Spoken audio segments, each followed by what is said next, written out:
Hello guys, welcome back to English with Hamad Raja. If you're new here, please like, subscribe, and share this channel for the sake of academic purposes. So today we're going to talk about narrative writing, and in that specifically, we'll talk about characterization, how to develop your characters.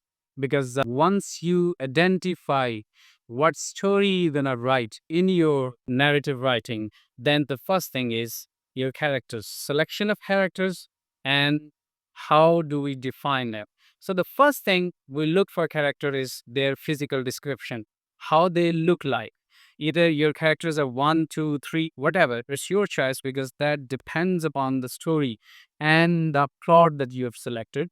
So once you identify the character, describe their physical appearance, how they look like, what are their appearances, and once you have done that, talk about what motivates your character because characters have specific distinctive features in that they have been motivated, and so you need to draw a hint about that what are things which motivates them towards certain actions.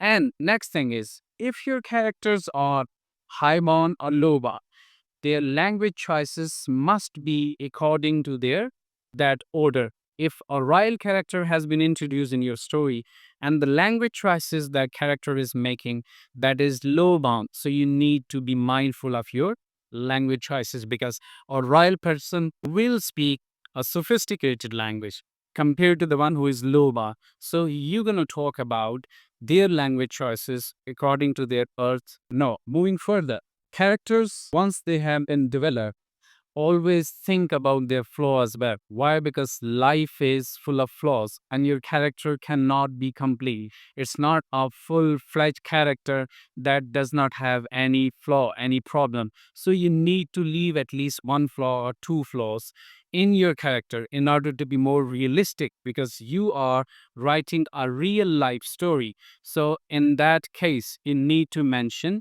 a character that has some flaws. For example, an aggressive character, a person who is pessimistic, a person who has so many characteristics, but he lacks the judgment. So this is how you're gonna create your characters. Now, the next thing about your character is that once you identify the characters, that you're gonna talk about their personality as well. What is the overall personality of your character? So these are some of the tips and tricks to develop your character in order to achieve a grade. So if you want to score good grades, you need to stick around with this channel in order to score good grades.